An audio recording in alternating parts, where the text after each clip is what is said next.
Ya, yang penting kita. Jadi gini, kalau ada pilihan, kita tuh nggak boleh kalah kompetitifnya dengan listing bursa-bursa lain. Karena perusahaan-perusahaan teknologi kita makin besar. Iya. Makin banyak sekarang unicorn. Saya rasa dia ASEAN 35, 38 company. Daripada mereka listing ke Hong Kong, mendingan di kita dong. Bisnisnya di sini, economic value-nya di sini, ya kita dong yang capture juga equity value-nya.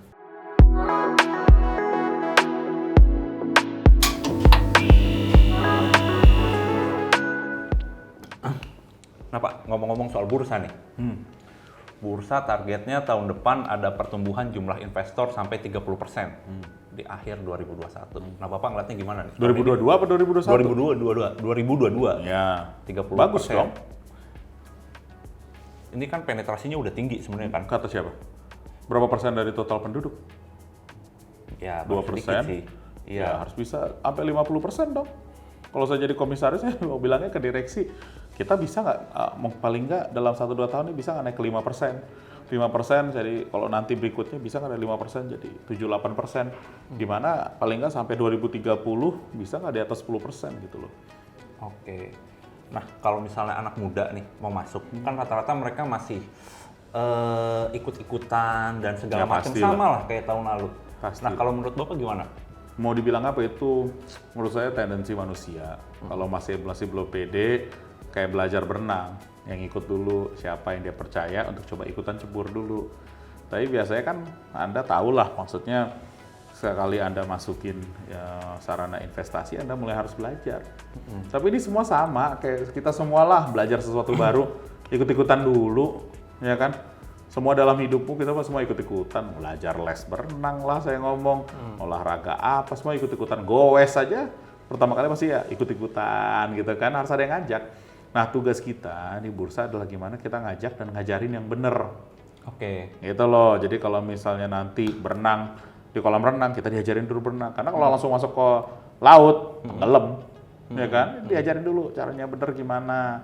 Sama juga kayak goes, latihan ini tempatnya kecil dulu, jangan langsung ke ke Jalan Sudirman, ntar bisa ada senggol, pusing, ya kan? Jadi ya mirip kayak gitulah analogi. Saya sengaja bikin analogi simple-simple aja karena mau nggak mau anak muda itu selalu tertarik untuk belajar sesuatu yang baru. Ya. Tapi karena Indonesia ini kulturnya bareng-bareng, Ya. ya harus ikut bareng-bareng. Jarang kan Anda lihat orang goes waktu itu sendiri gitu loh, pasti rame-rame. Sama investasi, sebenarnya kan investment tuh sendiri. Ya. Tapi semuanya pasti rame-rame, aku tanya ini yuk, tanya ini, gimana ya, ajarin dong gitu kan.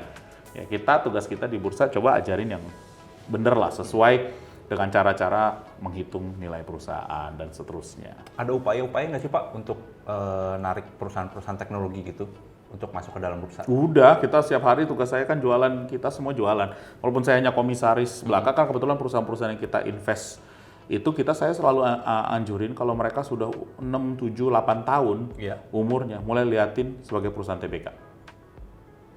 Ada umur. Oke. Rata-rata umur perusahaan itu 9 tahun untuk masuk menjadi TBK, perusahaan teknologi. Terlalu muda juga biasanya nggak siap. Ya. Karena bisa kayak badannya besar, bongsor, tapi masih anak kecil. Ya kan? Oh tapi Dan kalau jadi perusahaan TBK kan nggak boleh labil, dikata-katain siapa, ngomong A, B, ya lo siap aja bos gitu loh. Oke. You need a level of maturity juga untuk menjadi perusahaan TBK. yang didorong siapa kira-kira Pak? Nah, itu pertanyaan wartawan lagi. Jadi Anda lihat perusahaan-perusahaan teknologi yang dibangun 2010 sampai 2013, 14 ya harusnya itulah yang kita mulai diskusi bareng. Oh gitu. Sebut nama nggak bisa Pak? Susah bos. Karena nih kayaknya banyak yang bakal lihat. Makanya ini acara Pak Pandunya disponsori oleh Set. Nah, di situ mungkin. Tapi kalau kan tadi dari level maturity ya, ada tantangan-tantangan lain nggak sih untuk mereka masuk ke dalam bursa? Misalnya kayak yang baru ini kan, Ya kalau misalnya itu paling penting ya kalau di bursa adalah dari sisi keterbukaan informasi dan juga dari sisi corporate governance. Good corporate governance itu penting. Dan itu macam-macam, bukan aja dari sisi keterbukaan informasi, mempunyai tim internal audit contohnya. Jadi bukan aja audit angka, tapi audit proses berbisnis. Nah itu semua memerlukan persiapan yang cukup. Jadi tidak semua perusahaan yang misalnya pun nilainya 1 billion udah unicorn, tapi kalau baru 3-4 tahun mungkin mereka belum mikirin tuh mempunyai komisaris independen, yang simple-simple deh. Mungkin belum pernah dipikirin sampai hari ini. Ya, ya begitulah karena mereka memikirkan growth-nya dulu. Oke. Untuk iya, mikirin iya. governance, mikirkan soal keterbukaan informasi itu harus siap secara struktur perusahaan. Dan itu takes time. Oke. Ya, saya tahu sendirilah, udah pernah ngerjain TBS, udah pernah ngerjain yang lain-lain, it takes time. Oke. Nah, ini kan bursa juga lagi ngerjain MVS ya, Pak, multi voting share. Itu kira-kira dampaknya ke perusahaan-perusahaan yang akan masuk nanti seperti Bagus. apa, Pak? Menurut saya itu memberikan lebih founders friendly, apalagi untuk perusahaan berbasis teknologi. Jadi kita menciptakan itu untuk membuka kesempatan perusahaan-perusahaan teknologi untuk bisa listing di Indonesia. Apalagi yang berbasis di Indonesia ya. Iya. Dan memang ini kita menggunakan best practices yang ada di luar negeri, baik di bursa di Hong Kong dan bursa di Amerika. Very specific ya. Iya. Kalau enggak kita nggak bisa kompetitif. Kita harus kompetitif juga di bursa. Sambil menjaga kepentingan pemegang saham minoritas. Oke. Nah, itu kan hanya suara aja ya yang berbeda, tapi dividen akan tetap sama. Sama. Economic interest-nya sama. Yang berbeda adalah voting rights. Oh, Dan yang paling penting adalah kita buka informasi, jadi sebelum orang membeli, mereka tahu. Gini ya peraturannya, rule-nya kayak gini nih. Anda oke ya? Kalau nggak jangan beli. Oke. Karena sebenarnya secara overall, pemegang saham minoritas itu sangat mementingkan keuntungan economic gain. Iya. Tapi ada juga beberapa yang memikirkan juga nantinya kalau apalagi yang institusi memikirkan governance-nya bagaimana. Kayak gitu-gitu loh. Oke. Nah, perusahaan berbasis teknologi memang sangat penting ada voting rights yang memihak kepada founders sebagai penemu perusahaan. Jadi mereka itu bisa memiliki kemampuan untuk bisa mendapatkan majority dari sisi mengambil keputusan. Nah, MVS ini juga dibikin supaya perusahaan-perusahaan teknologi atau unicorn yang ada di sini nggak listed di luar kan ya? Yang penting kita, jadi gini, kalau ada pilihan kita tuh nggak boleh kalah kompetitifnya dengan listing bursa-bursa lain. Kita harus mempunyai standar internasional yang sama bagusnya atau kalau nggak lebih bagus lagi daripada negara-negara luar. Ya saya spesifik kok, Hong Kong, Amerika. Karena perusahaan-perusahaan teknologi kita makin besar. Iya. Makin banyak sekarang unicorn. Saya rasa di ASEAN 35, 38 company. Saya nggak tahu angkanya berubah mulu. Setiap bulan tuh pasti berubah, pasti nambah satu. Anggaplah 38, lebih dari setengah di Indonesia. Anggaplah 20, 25 perusahaan. Ya, daripada mereka listing ke Hong Kong, mendingan di kita dong. Ya, karena mereka juga gedenya di sini. Betul. Bisnisnya di sini, economic value-nya di sini, ya kita dong yang capture juga equity value-nya. MVS-nya kira-kira keluar kapan? Ya, tunggu tanggal mainnya sebentar lagi. Abis itu baru gue tuh, Pak. Tunggu tanggal mainnya sebentar lagi. Oke. Pak, baru-baru ini juga kalau nggak salah nyuntik dana ke M-Trade ya. Itu bisa diceritain nggak sih, Pak? Nah, saya tuh investor aja, Pak. Itu aja. Saya rasa gini lah, overall Ellen May itu suatu sosok yang sangat menarik karena menjadi tren baru dan ini kita lihat di semua pasar modal. Selalu ada 1-2 orang yang bisa, ada 2 hal yang dilakukan bagus. Dan saya dari sisi bursa appreciate, makanya saya melihat ada potensi. Satu, adalah dia bisa jadi tokoh, bisa menjadi banyak panutan, banyak anak-anak muda baru, karena bilang kan ikutan. Iya. Nah, dia bisa menjadi seseorang yang bisa komunikasi dengan baik. Tapi nomor 2, emang dia prinsipnya dia pengen sharing informasi, sharing knowledge dia. Jadi bagaimana cara menghitung perusahaan dengan benar, bagaimana menilai. Yes, dia bisnis, it's okay. Asal lo niatnya benar. Bagaimana memajukan anak-anak muda kita biar bisa tambah pintar berinvestasi di pasar modal. Dah, full stop. Jadi sama saya suka yang pertama ya. Iya, saya lebih lu suka. harus kenal foundernya dulu. Iya, jadi saya suka ya goalnya beliau. Jadi saya bilang ya sudah, saya support lah. Oke. Sesimpel itu. Nah, ini kan kita Business People juga lagi ada di kantornya S Venture ya? Atau bukan, Pak? AC Venture, ya kita di kantor AC Venture sekarang. Kantor rumah atau apa ini. Mereka baru habis rapat nih. Iya, di sebelah sana. Bisa dibocorin, Pak? Wartawan banget. Kan kemarin kita udah announce baru investment perusahaan namanya Maju, kita masukin, ada itu B2B SaaS, bagus. Ya, nanti ada 2-3 lagi yang mau kita announce. Perusahaan Indonesia juga? Semua perusahaan Indonesia. Kita majority perusahaan Indonesia. Oh, oke. Karena emang Memang fokus saya Indonesia. Kita emang fokusnya ngelihat potensi Indonesia dibandingkan seluruh negara di ASEAN. Indonesia itu yang paling, menurut saya paling cerah sekarang dari sisi overall economic, dan saya tuh sangat ngelihat tahun 2022 nih cukup positif ya. Apalagi ini saya bercerita juga dikit-dikit. Saya ngelihat gara-gara harga batu bara, harga CPO ini sangat tinggi, harga komoditas sangat tinggi. Itu kayak memberi oksigen tambahan kepada ekonomi Indonesia. Ya. Karena tiba-tiba pendapatan kita naik, current account kita menjadi membaik, ya kan? Dari sisi balance sheet pemerintah juga baik. Padahal nih masih zamannya COVID. Tapi gara-gara harga batu bara all time high, harga CPO naik, dan itu dua sumber besar pendapatan negara itu sangat kebantu. Yang Anda lihat sekarang juga di beberapa kota besar karena angka COVID kita makin membaik, dan memang vaksinasi, ya saya salut ke pemerintah, semakin membaik juga. Kita bisa lebih depan daripada kota-kota lain nih, negara-negara lain untuk membuka ekonomi, menggenjot. Nah, karena ada boost dari komoditas, kita juga ada rupiah juga menguat dikit lah ya, tapi nggak banyak karena itu juga sesuatu yang harus dijaga ya. Dan juga nantinya pembukaan ekonomi, saya cukup yakin bisa ada semacam U-shape recovery, jadi maksudnya naiknya bisa cepat. Jadi saya cukup optimistis sih ngeliatin 2-3 quarter ke depan, dan baik juga ke bursa. Saya rasa bisa amat baik sih, saya rasa nantinya ke depan. Jadi ya cukup positif lah saya melihat ini semua. Kalau misalnya ngeliat kan tadi dari AC Venture itu beda-beda ya yang disuntikannya. Kalau dari Pak Pandu sendiri, sukanya tuh perusahaan yang bergerak di sektor? Saya suka gini, bukan sektor. Saya suka melihat di mana perusahaan bisa memberikan impact yang sangat besar kepada masyarakat. Dah gitu aja, secara garis besar. Daripada saya mikir saya sektornya semua sektor sih saya bisa aja, asal ya halal lah dan itu ngebantu masyarakat secara garis besar. Per hari ini memang yang paling gampang yang consumer driven. Jadi kayak tadi agrikultur, perikanan, habis itu logistik, habis itu fintech. Poin mereka semua sama. Bagaimana menggunakan teknologi untuk membuat suatu proses menjadi jauh lebih efisien dan di mana semua win-win-win. Dah, yang penjual menang, pembeli menang, platformnya menang. Dan ekonomi sebagai secara keseluruhan karena teknologi menjadi lebih efisien dan bisa lebih besar. Dah, simpel kan? Sesimpel mungkin. Kalau mau investasi di teknologi, sesimpel itu ternyata. Sih harus simpel. Kalau kita yang membingungkan diri kita sendiri.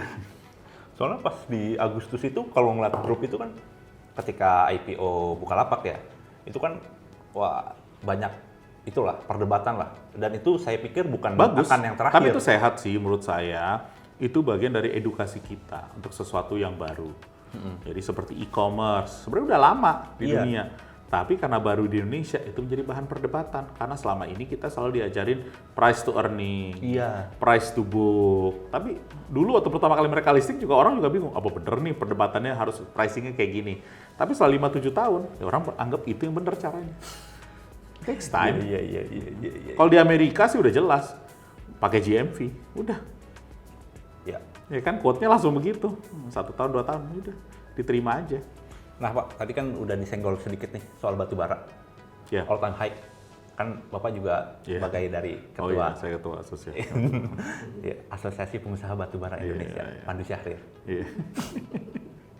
Minta kutipannya dong Pak, soal batu bara nih, all time high akan terus bertahan nggak? Karena kan jadi kalau saya malah bilang gini, saya ini agak beda dikit, kan waktu itu 3 minggu lalu sempat dipanggil sama Bu Menteri Keuangan sama Pak Menteri SDM soal pajak karbon. Kan itu ada kenaikan carbon tax cap and trade. Kami setuju sebagai industri. Malah saya bilang gunakan kesempatan emas ini untuk industri batubara karena memang batubara masih akan dibutuhkan 1 dekade ke depan karena harga paling murah sebagai sumber energi. Tapi gunakan kesempatan emas ini, kita mempunyai profit yang cukup baik. Coba kita reinvest ulang yuk ke sektor-sektor renewable atau non-fossil fuel, bahasa gitu kan.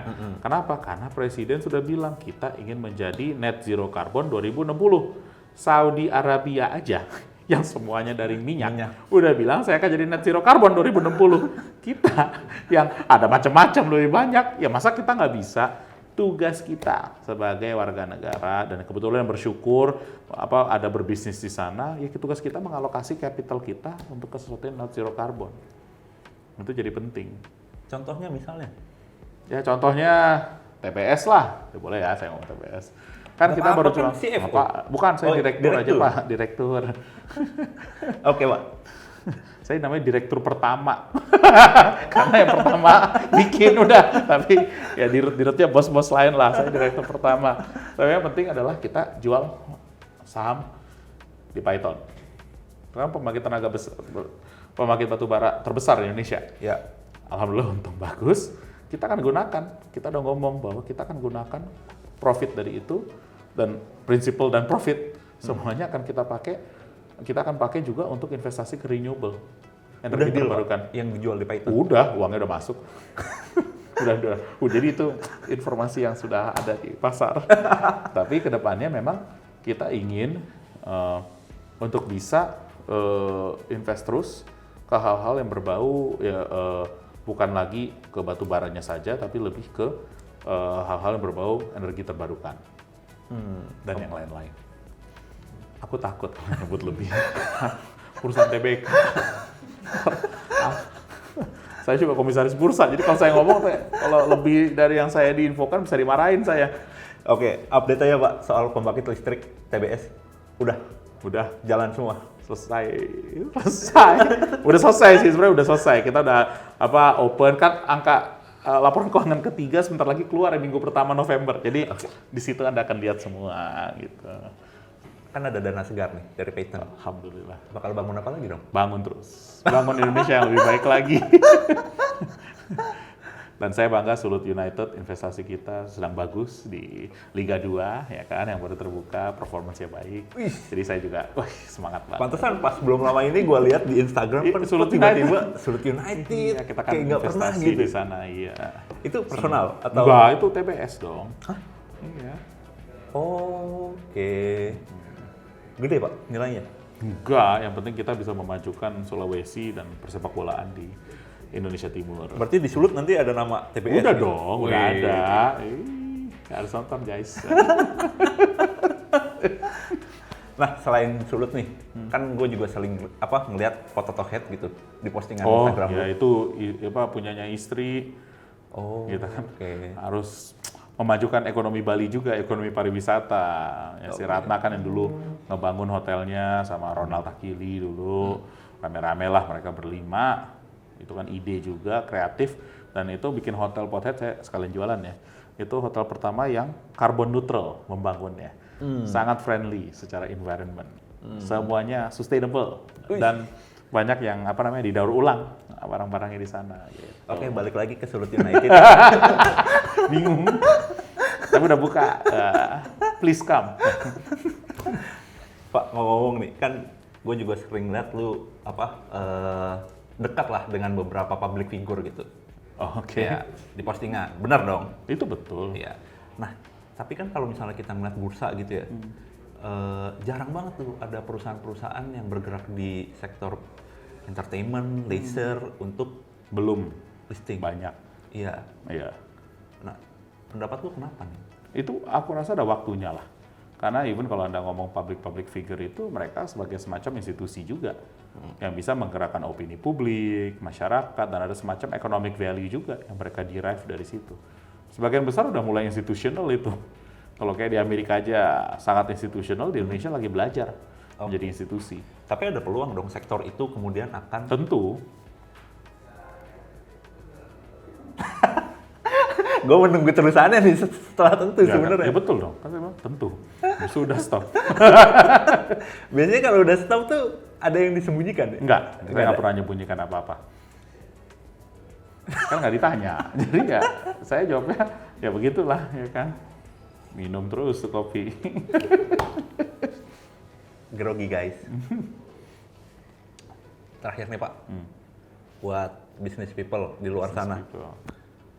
Ini kan bakal ada banyak perusahaan teknologi yang listed, entah itu Goto atau dan lainnya. Saran lu buat mereka sebelum membeli perusahaan teknologi tersebut.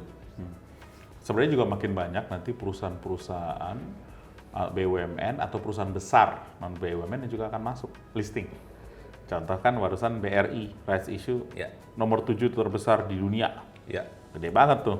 Sebentar lagi juga anak perusahaan Telkom. Iya, Mitra IPO yang sangat besar. Mungkin paling besar juga tuh. Iya. IPO paling besar tahun ini bakal itu tuh nanti. Iya. Baru sebulan Baru udah sebulan. dipatahin. Jadi saya bilang nih, tahun ini kita bursa seperti yang kita bilang tahun lalu, it is the year gajah. Iya. Banyak sekali gajah-gajah masuk. Ya kan kita mungkin ada 3 atau ada 4 lah. Di sini rights issue atau IPO di atas 15 triliun ke atas. Ya kan? Tahun depannya kita lihat lagi. Tapi yang penting adalah baca dulu apa sih yang Anda beli. Prospeknya gimana. Kalau misalnya itu belum ngerti, tanya teman yang ada di fund management bisnis yang bagus. Kalau itu juga enggak, investasikan ke fund manager yang bagus saja. Langsung. Selesai Di jadi. luar IPO segala, karena kalau misalnya Anda tidak mengerti apa yang Anda beli, yes, kadang-kadang Anda bisa untung. Tapi secara long run, most likely bisa buntung. Kalau Anda nggak ngerti. Jadi saya selalu nanya nih, jadi nggak halu nih teman-teman. Pelajarin dulu. Kalau ngerti, Anda percaya, beli. Dan cek and recheck. Jangan hanya nanya teman. Tanya teman yang memang melakukan investasi dan aktif. Dan Anda selalu bilang, ini orang pinter banget loh. Saya percaya dia, ya dengerin dia gitu loh. Ya kan? Habis itu tanya juga orang mungkin yang berinvestasi di pasar modal dari perusahaan yang bagus. Kan Anda tanya. Kalau itu semua tetap aja belum ngerti, ya investasi aja langsung ke asset management, ke fund manager. Tuh, Nah, business people. sesimpel itu deh. Sesimpel itu ternyata. Oke Pak, terima kasih untuk obrolannya Makasih sore ini. Mas Pandu. Yoi. Sampai jumpa lagi tahun depan ya, soalnya wawancara dia cuma setahun sekali. Ya itu pilihannya Mas Pandu, saya ngikut aja. Oke, business people. Sampai jumpa di program talk selanjutnya. Kita ngomong-ngomong tapi nggak pernah kosong. Ciao. Ciao.